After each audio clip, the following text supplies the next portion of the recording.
Good afternoon, everyone. My name is Stephanie Steege, and I'm the Director of Humanitarian Programs at Airlink.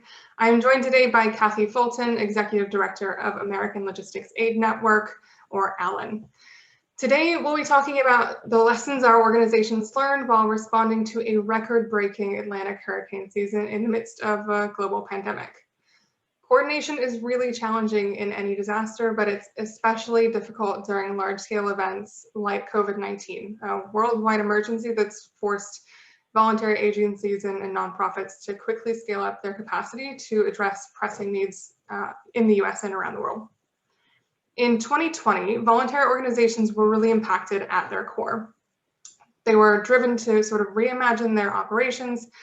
They questioned whether it was responsible or feasible to carry out volunteer-powered responses, and they worried about how to mobilize supplies to keep their volunteers, both local and out of state here in the United States, safe while still helping communities recover. The goals of this session today are on the screen. Broadly, we hope that you will leave this session with a unique perspective of logistics as the backbone of every response, and an understanding of the areas for operational growth within your agency's operations. Ultimately, this session should help you identify the next steps to build strategic partnerships that will enhance the ability of both your individual organization and hopefully the nonprofit community as a whole to handle uncertainty and volatility in program delivery as we continue to deal with COVID-19 and hopefully someday move beyond it. So today, Kathy and I are going to give you a quick overview of both of our organizations in case you haven't heard of us. We're going to talk about some wins and some challenges of operating in the last hurricane season in the context of COVID-19. We'll talk about a couple of case studies on the logistical complexities of these back-to-back responses during hurricane season last year, and we'll close it out with some actions that you can take now, hopefully before June 1st. I know that's a little bit tight, but maybe even sort of before the peak of hurricane season in September. And we'll close with some resources that you can take back to your organization. So with that, I will kick it over to Kathy to talk about ALAN. All right, thanks, Stephanie. Yeah, ambitious goals for today's conversation. But we're happy to be sharing this information with you. So just a little bit about American Logistics Aid Network, or ALAN. So we are, like many of your organizations, a post-Katrina organization. We're formed really by industry to help the nonprofit community with your logistics activities. That means that we exist to help you find transportation, warehousing, material handling equipment, anything that you would need from a logistics perspective, and specifically ground logistics perspective, to mount your response to crisis. We work with the business community to get those services or resources donated, so we can serve kind of as your back office logistics support organization. We kind of have a three-pronged approach. Everything starts with relationships. That's why it is so important for us to be a National VOAD partner and to spend time with each of you as National VOAD members. We follow that up with blue sky planning. So when a crisis is not occurring, which is a rare event these days, but we are focused on planning and preparing alongside you, alongside our government partners, so that the whole community response is more effective. And then we follow that up with execution when a crisis occurs. So having those planning and relationships in place allows us to execute when the time comes. With that, I'll pass it over back to you, Stephanie, to talk about Airlink. Sure, thanks. So Airlink is a lot like ALAN. We work to sort of connect the nonprofit community to aviation, to transport relief workers and emergency supplies for nonprofits around the world in the US. We were born out of the Haiti earthquake in 2010, so we're a little bit younger than ALAN. But our goal is to sort of help harness that power of aviation to help charities redirect logistics funding, because logistics can be really expensive, to sort of those programs that help communities in crisis.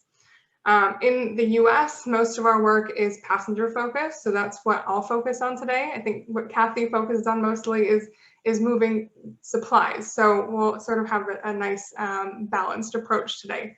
We're also fairly relationship focused, so the majority of the time we're working on building relationships with nonprofit organizations, airlines, and funders, so that we have the resources to be able to support the nonprofit community when disaster strikes. So obviously personnel logistics was very difficult in 2020. And so we did our best last year to sort of help members of the National VOAD community get their people and things where they needed to go.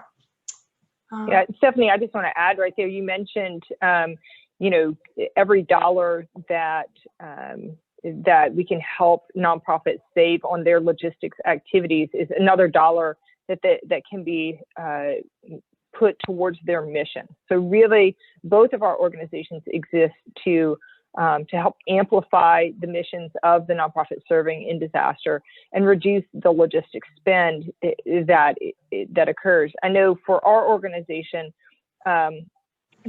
every dollar that we get in, and we ourselves are a nonprofit like you, every dollar that we get in means that about $70 of humanitarian aid moves. And I'm sure that that leverage is similar for you guys, or probably even more, because aviation is really expensive. So if you think about that, we're saving nonprofit organizations a ton of money just because we have invested in those relationships, and we've invested in that planning so that we can execute. Yeah, absolutely. It's about building that infrastructure ahead of time so that we can sort of leverage those relationships for all of you. Yeah. Awesome. So hurricane season last year, obviously the 2020 hurricane season was a record year, a record season. 30 named storms that caused $47 billion in damage. Hundreds of thousands, if not millions of people displaced. They were left without things like clean water, shelter, hot meals, all in the midst of a pandemic. And in the US, I actually live in North Carolina, so I had experienced my first Hurricane Isaias last year. So that was really fun for me. Welcome to the party, Stephanie.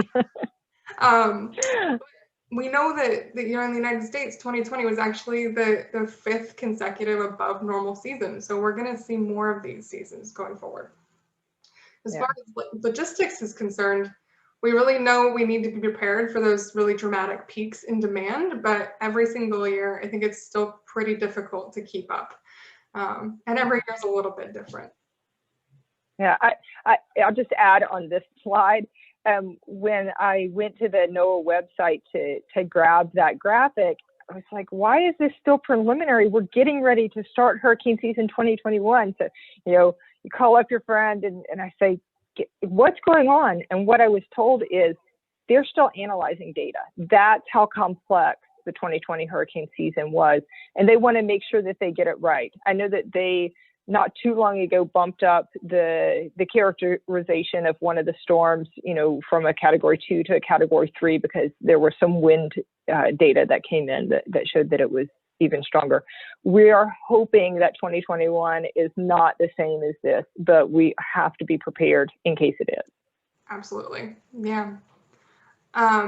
So I think both Alan and Airlink had some wins despite all of those challenges. So Airlink's response looked like this. We worked with 12 NGOs. We saved NGOs about $280,000 in transportation. That's just passengers. I'll say that. 400 people deployed, and we're actually still working on recovery at this point.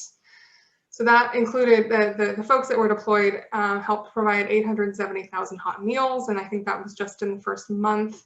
650 families rather provided with clean water, 4,000 people provided with healthcare, and I believe it was 1,600 or more families provided with shelter. And that was just in the first couple of months. We're still getting that data in because all of those programs are still happening.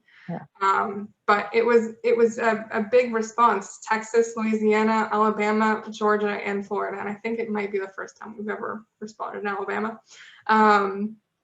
That was a difficult one for us. So, and of course, Louisiana and Texas were hit with 3 back-to-back storms.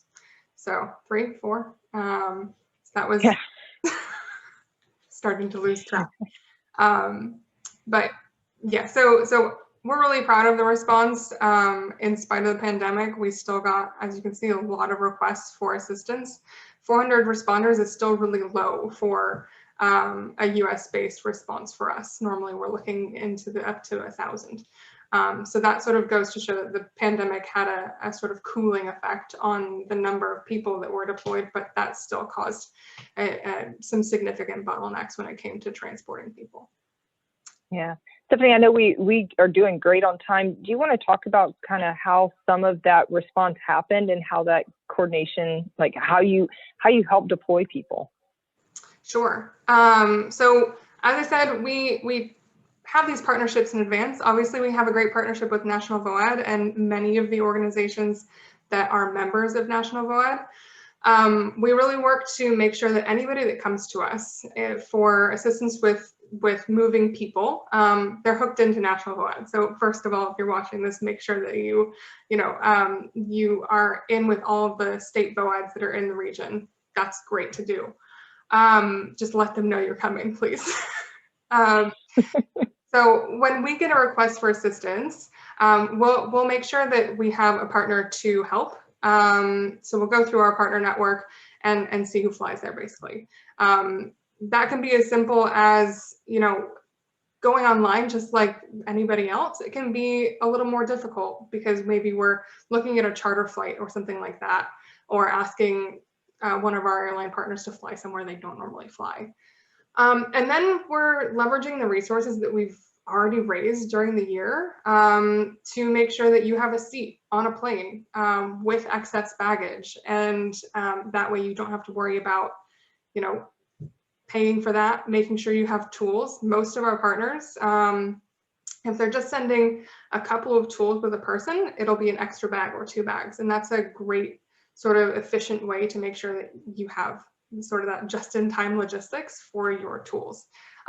If not, Kathy's happy to move them for you, I think. And so yeah, we'll book you a round trip flight. If something changes, we're going to help you sort of move through that change. And then hopefully you have a good story. We talk about it on our social media, and our goal is to really amplify what our partners do. So it's about telling that story, not just for Airlink, not just for the airline, but for our partners as well, because it's sort of about that coordinated cross-sector approach for us. Yeah, 100%. I think that a lot of times people don't realize how much work gets done by the volunteer community. I think that that came to light last year a little bit when less volunteers were able to deploy because of the pandemic. Just the extended times that people were having to wait for home repairs or recovery. And, it was really able to shine a light in our organization. Does the same thing. We want to promote the work that you're doing because it's so incredibly important to our nation and to our response and recovery activities. Absolutely. Yeah. So I can talk a little bit about Alan's response in 2020. I'll start by saying it was really hard for us to go back and peel out which responses were related directly to the hurricanes versus which were just kind of ongoing COVID operations. And some of them were, I think, both, right? We have been supporting some ongoing operations with transportation activities, and then we just, hey, this is actually a hurricane load now. So we worked alongside 6 NGOs. Overall in 2020, there were about 32 NGOs that we worked with. Like like Airlink, sometimes it's hard to say whether that's one NGO or because we work with some umbrella organizations. Multiple NGOs are benefiting because of one particular transportation move or one particular air flight that Airlink has coordinated. We help to find warehouse space in 2 situations related to hurricanes. We secured equipment, pallet jacks to help with movement within those warehouses and other locations. I was reminded actually after I put these slides together that we actually got 2 forklifts as well. So I didn't get a chance to update the slides, but I was reminded of that. We do a lot with transportation. I'll talk about how this happens. 15 truckloads of food, hydration, hygiene obviously was a very big concern across 2020, but specific to the hurricanes. And then we helped find pallets and boxes and other materials that were utilized in the response activities. It covered about 12,000 transportation miles. And then I have a note here about our intelligence center. The image on the right actually comes from our Supply Chain Intelligence Center. It's a partnership with this phenomenal organization called Everstream Analytics. They basically donate their software to us for any of our partners. So whether a business partner or nonprofit partner, but that information helps our nonprofit partners see what's going to be happening in a disaster, predictively. So we can say, hey, there's probably going to be flooding or high winds or rain or hail, and they're using these complex algorithms to generate that. But that's free. I'll mention that again at the end of the presentation. But that was also something that we provided to our nonprofit partners last year, is this intelligence about pending crises. Again, I'll say alongside our COVID operations. And I asked Stephanie to talk a little bit about how they do their response activities. And honestly, I could just say ditto to a lot of it, because very similarly, you're going to submit a request to us. We're going to look at it. We're going to match it up with a partner. Ground transportation of products is a little different than air transportation of passengers, because there are only certain routes that happen in the air. For ground transportation, trucks, as long as the roads are open, can traditionally, typically go everywhere. That doesn't mean that we're going to be able to say yes to every route. There will be constraints. Long haul routes are really hard to find, right? And right now, and I think we're going to talk about some of this in a little bit, right now, transportation in general is very fragmented and very difficult to come by. There are portions during the early parts of the pandemic where that wasn't the case, but by the time we got to hurricane season, especially that peak time when we were dealing with Sally and Laura and Ada and Theta and all of the alphabet soup of storms, transportation had recovered. It was really difficult, but we were still able to find partners for a good portion of the requests we received.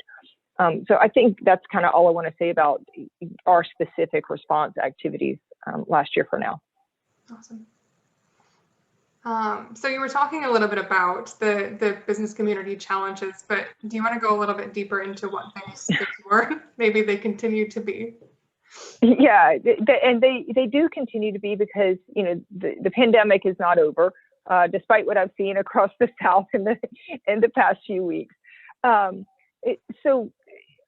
The pandemic really has caused businesses to restructure in a lot of different ways. They've had to make all of these various adaptations, and whether that's worrying about employee health and safety, whether it's dealing with a lot of absenteeism from employees who were ill, and then it was dealing with the regulations. How do you even get employees into work if you're in, if your state governor has issued a lockdown, right? Saying, only essential employees are allowed to travel.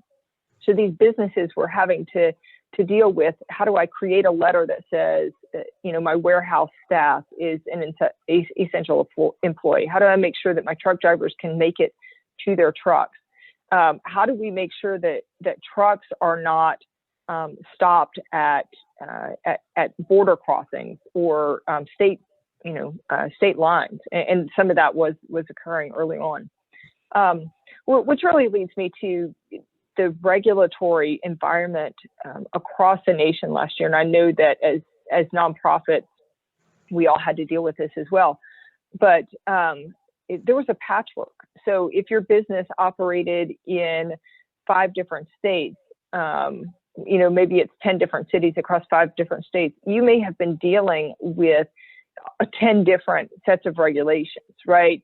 11 when you throw in the federal regulations. So lots of different regulatory requirements and across all, jurisdictional boundaries, and having to figure out what does your employee in one location do versus an employee in another location, right? What are they allowed to do? What is your business allowed to do? Are there curfews in place? Are there certain mask requirements? You're required to wear a face covering anywhere in public in one jurisdiction, but not in another. So businesses were just trying to figure that out real time. And along with that, because of that, consumer demand really shifted.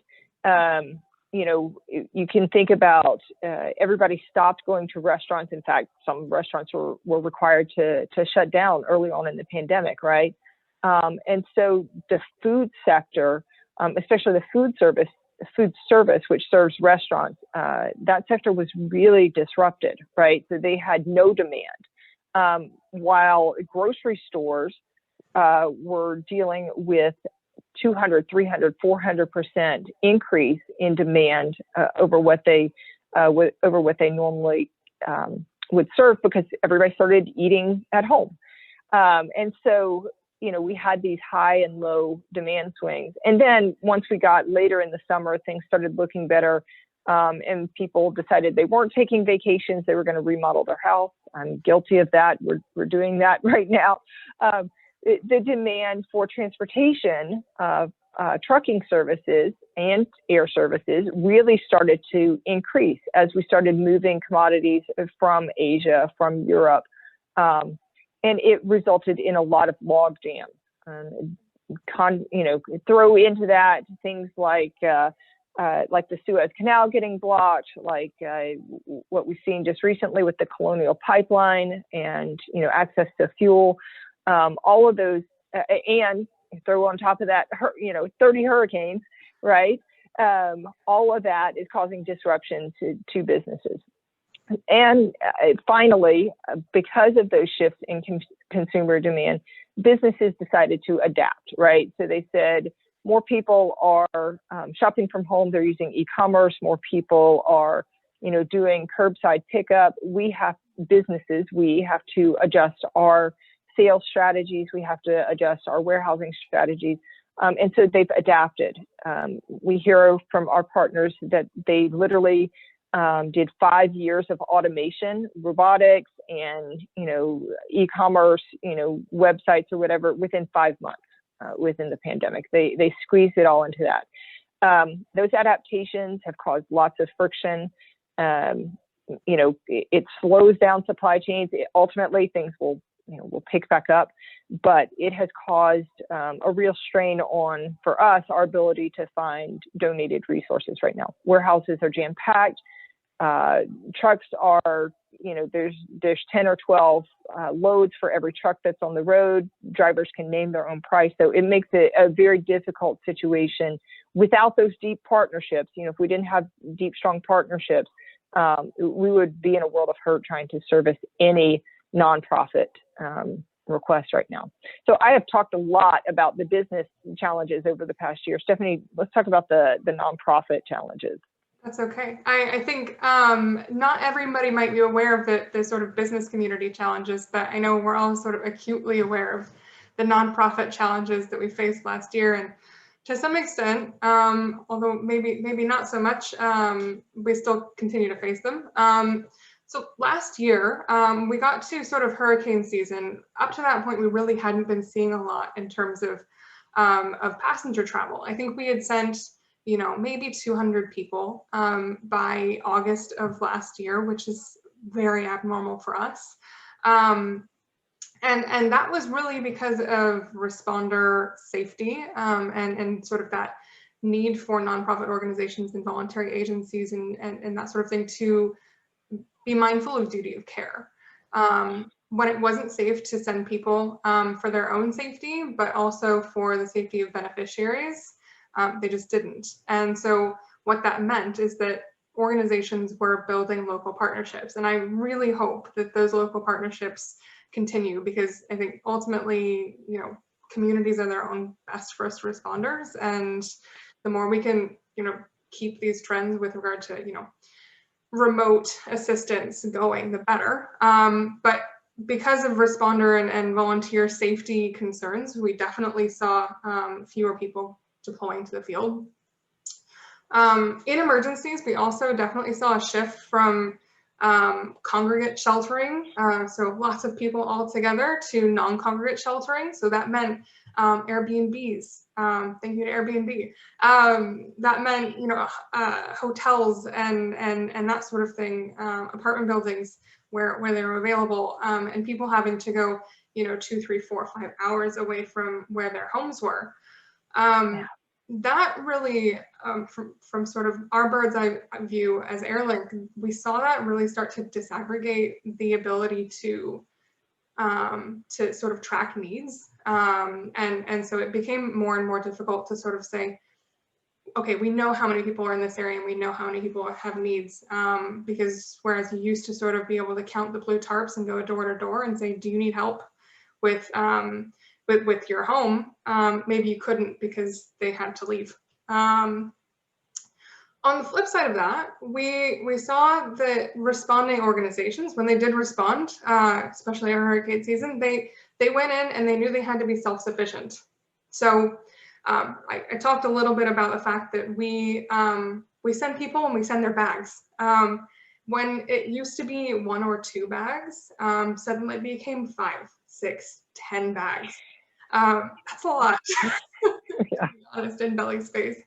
And it was, water filters. Lake Charles didn't have water. So it was water filters, not just for the people who needed clean water, but also for the people who were deploying to help.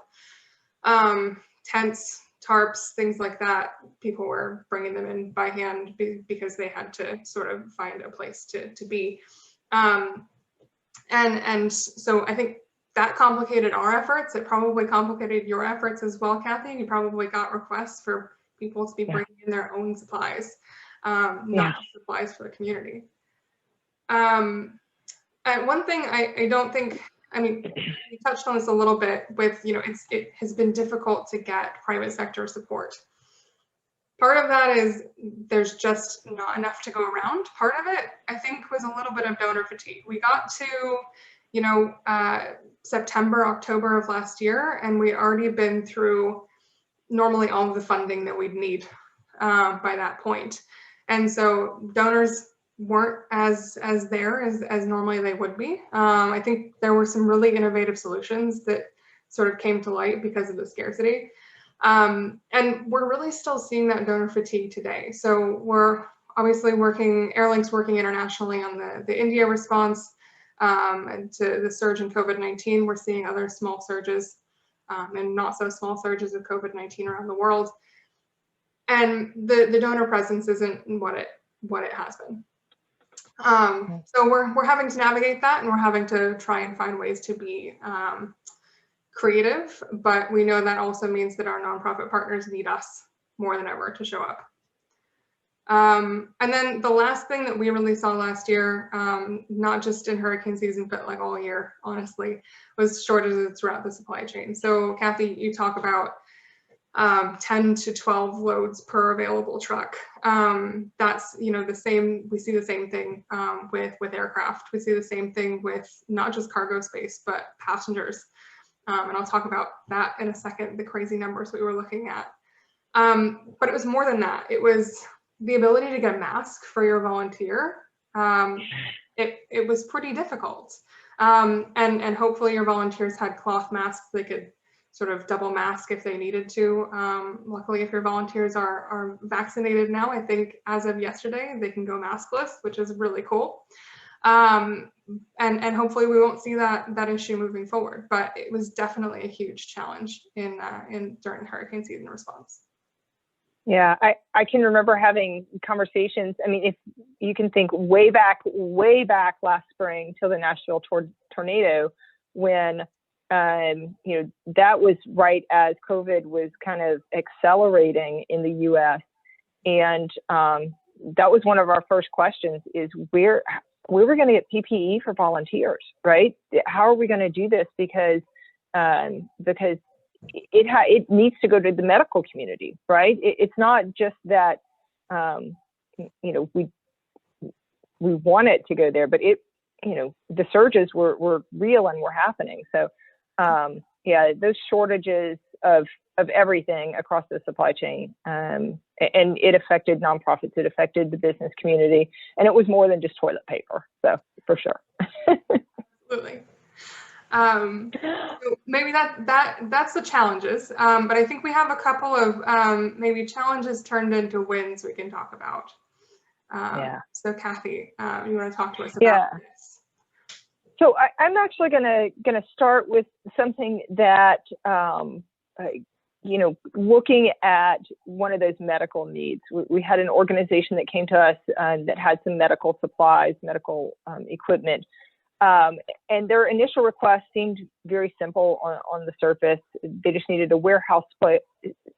It was coming in from overseas, needed some warehouse space, not a lot of space, not a lot of weight, pretty simple requirements, right? A couple of shipments, bring it in, repackage it, ship it all out to the location where it was going to be used. Probably about a 2 to 3 week project. When this was happening, what's that? Famous last words. Exactly, famous last words. While all this was happening was kind of at the lull when warehouses were down in their activity. So it was pretty easy to find a partner, right? We probably within 24 hours after we got this request, we had matched them with a partner, found someone who said, yep, we're more than happy to do it. And it was because their workers didn't have enough to do at the time. So they said, yep, we're happy to do it. So the actual project was 32 sea containers.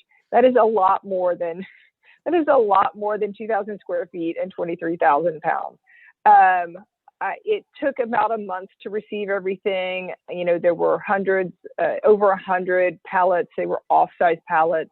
There was floor-loaded materials, which, if you know anything about containers, pulling things out of them that are just kind of stacked on the floor, it's very labor-intensive.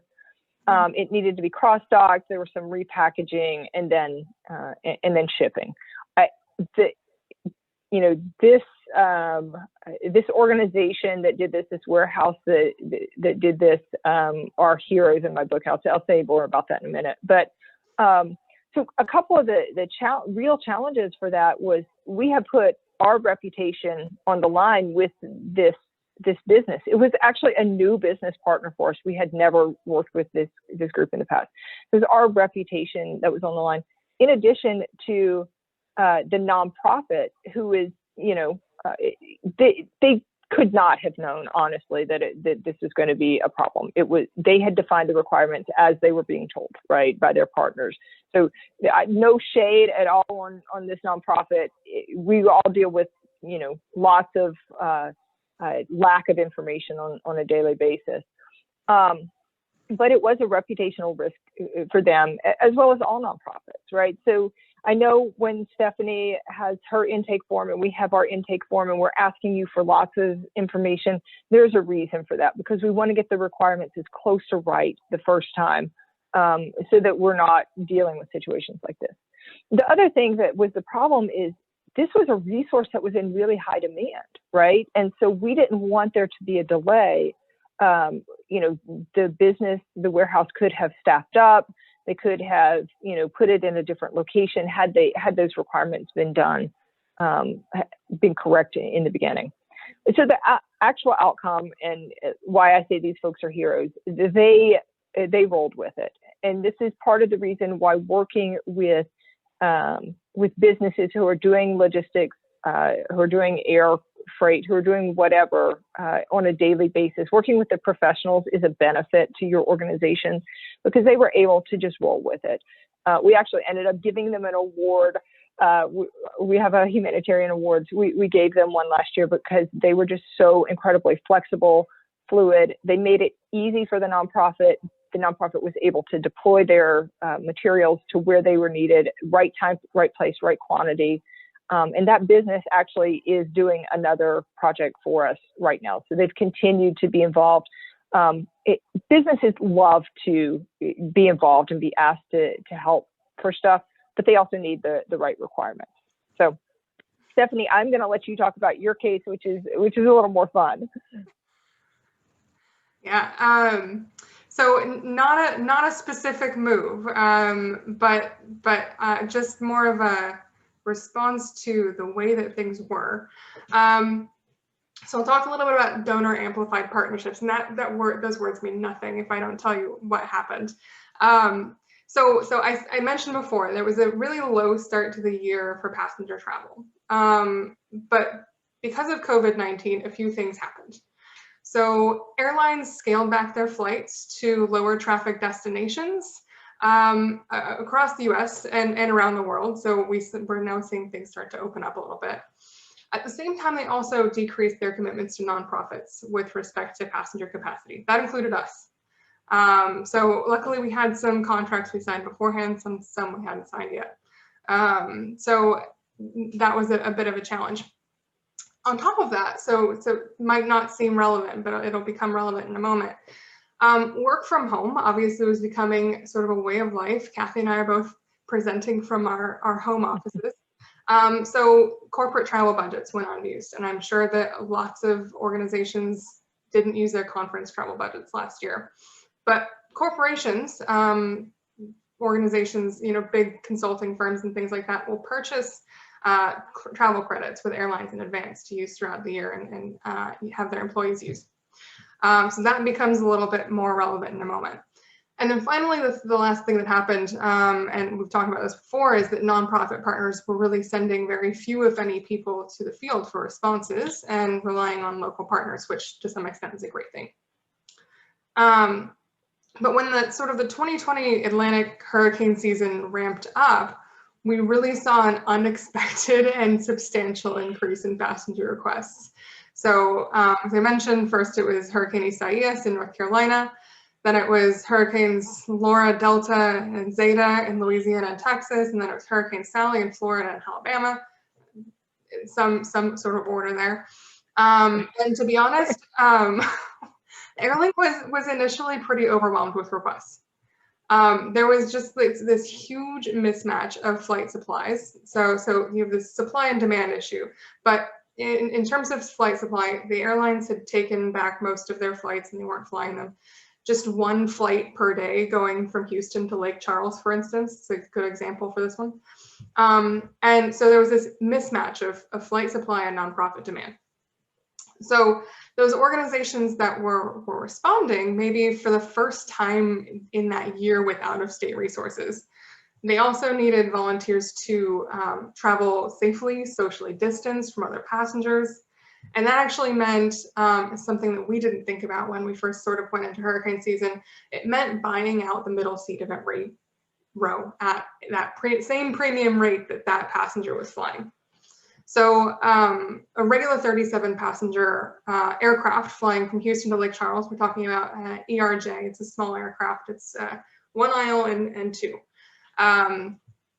So that regular 37 passenger aircraft was flying full capacity with just 25 people in it. So that's quick math, 67% capacity equals full, when every single seat was honestly really needed to get people in.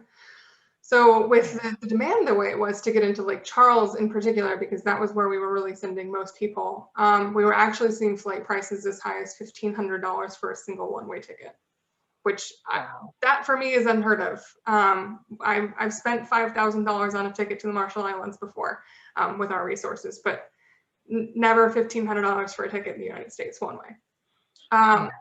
So obviously this was a huge issue. And as an organization that aggregates resources to help other organizations, we raised this with one of our longest standing donors. If you've worked with us before, you know who that is, United Airlines. And we just wanted to see if there were maybe any further resources that were available to help with the hurricane response. Texas and Houston in particular, United is the 8th largest employer. So that's a big deal for them. We knew full well that the airline industry had suffered a huge blow in 2020. They're still recovering. And they actually said, hey, wait, look, one of our largest corporate customers, Deloitte, has unused flight credits that they had purchased early 2020 for employee travel. They haven't used any of it and it's about to expire. So they sort of said, we know that if anybody could use it and try and make an impact in some way, it's going to be Airlink. You guys have requests coming out of your ears right now. So they made that connection really quickly so that those resources could be used to buy flights. And that ended up being one of our single largest donations of the year at about $302,000 in flight credits. So that was extremely exciting for us, especially when you talk about the fact that, you know, we moved about 400 passengers for the hurricane season, but we don't take into consideration that each one of those passengers may have had a second seat. So obviously, thanks to United and Deloitte and a couple other partners, we launched a sustained and honestly truly robust response, and now it's a recovery effort to Laura, Sally, Delta, and Zeta. 400 responders from the US and Canada, and my personal pride is that we ended up sending or meeting rather 100% of the demand that came our way. That's a hard bar to reach, and we were really initially very worried about whether or not we'd have the resources to meet the needs. So obviously those responders ended up, you know, rescuing people trapped by flooding, providing hot meals, providing emergency medical aid, clean water. We even had one partner that sent in lots of people to help the deaf and hard of hearing community. And now we're continuing to support folks that are going into to sort of remove debris, repair homes, and that sort of thing where possible. So when I say amplified giving, donor amplified partnerships, this is what I mean. So donors that are using their connections to help us expand and connect with their corporate customers. And this was such a success. Deloitte was happy, United was happy, and we love to make donors happy as well as our nonprofit partners. That's actually become standard practice now, and we're looking to do the same thing for the India response, fingers crossed. So that was an extremely successful match. So all that said, we have a little bit of time left. I think we have a couple of recommendations for how to prepare for hurricane season 2021, which is just a couple of weeks away. Can you believe it? I'm not ready, but I will be. One of my favorite quotes, and I don't remember where I heard it, is that you can outsource activities, but you can't outsource risk. So you can send requests to Kathy and me. You can send requests to Alan and to Airlink, and we will send people your way, but it doesn't outsource the fact that supply chain volatility exists and there are risks. Yeah. So with the aviation industry and the trucking industry sort of being most heavily impacted by the hurricane season and by COVID-19 last year, we came up with a couple of things that we recommend always. First one for me, obviously, is building early partnerships with donors, vendors, logistics providers. And something that we've really been trying to message is making sure that logistics is part of your program design, not just a way to get things to a program. I mean, Kathy, I think you know about this too. It's about making sure you have a budget for it, making sure you have the know-how, making sure you have maybe a warehouse or a shared warehouse space. I don't know if that's possible. And then the other thing we'll normally, we've been really trying to heavily message is advanced staff training. So we talk a lot to our partners about this sort of advanced training of staff, but I think also for voluntary organizations, it can be really good to talk about advanced training of volunteers. So we have logistics partners, freight forwarders that can provide dangerous goods trainings, because you never know when, even if you're focused on shelter, focused on providing hot meals, you never know when you might get a donation of hand sanitizer. That's dangerous goods, flammable. So that can sort of help you prepare for the unexpected, and I think that's the guiding principle behind all of this, is preparing for the unexpected, right? Yeah, and I'll ditto both of those, Stephanie. Like, I started off today talking about how important partnerships are to us. Training is incredibly important. Stephanie mentioned that they have partners that can help train you. Likewise for us, if you ever have any logistics question, call one of us, because we're going to be able to find someone who can answer that question for you.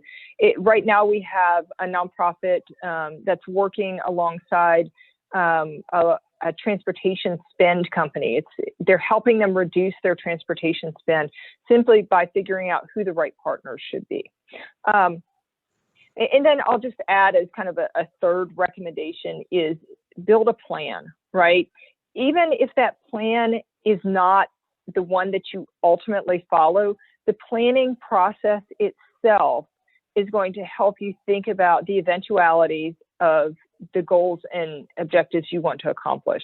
Eisenhower is quoted as saying, plans are useless, planning is indispensable. And it's because it puts you in that mindset to be ready to take action when the time comes. So building partnerships, advancing staff training, and then getting advanced staff training, and then getting your plans together. I think there's three things that we want to advise you to take care of now. Get started on those now. I think we have some resources also to leave you with. Airlink has a phenomenal logistics preparedness guide. We recommend this guidance to a lot of our partners. It's specific to air, but it translates to everything. How to get your materials ready to go. It's a terrific guidance note. I mentioned our Supply Chain Intelligence Center that is 100% free to anybody who wants it. It will get you up to speed on what's happening with the weather. It has critical infrastructure in the United States and the status of weather that's happening at those locations right now. We hope to be rolling in more advanced intelligence around those critical nodes. And when I say critical nodes, it's ports, airports, and the top 100 transportation bottlenecks around the country. So there's critical junctions like Atlanta and the bridges in New York City. And then I made the note that we have a humanitarian logistics award that we give out every year in the fall. We have those nominations that are open right now. Even if that, something occurred where a business helped your organization, it didn't come through Allen or it didn't come through Airlink, we still want to recognize those businesses who are just going above and beyond with their support, specifically around logistics or humanitarian supply chain activities. But we'll obviously look at every nomination we get. Stephanie put this great note on here. When you're in the middle of a disaster, it is too late. Call us now. Talk to us now about our capabilities, about our partnerships, about gaps that you may be thinking about. Again, it goes back to building your plans now, because you don't want to get to August or September and start trying to do something and realize, I don't even know how to, what is a truck? What is a pallet? We don't want those questions coming up at that point. So with that, I think we're really close on our time here. We want to thank everybody for coming today. There's an opportunity for you to chat with us, or as always, you can just reach out to us. You can find me at ops@allanaid.org. You can find Stephanie at ops@airlinkflight.org. Tried to make that easy for you guys. way back when our organizations were, trying to figure this out and figure out how to make it seamless for the nonprofit community. But I just want to say thank you, Stephanie. I'll let you close this out. Yeah, thanks, Kathy. And thanks to everybody that's joined us today. And we'll look forward to hearing from you after if you have a need, or chatting with you now. Even if you don't have a need now, you may have one in the future. So thanks, everybody.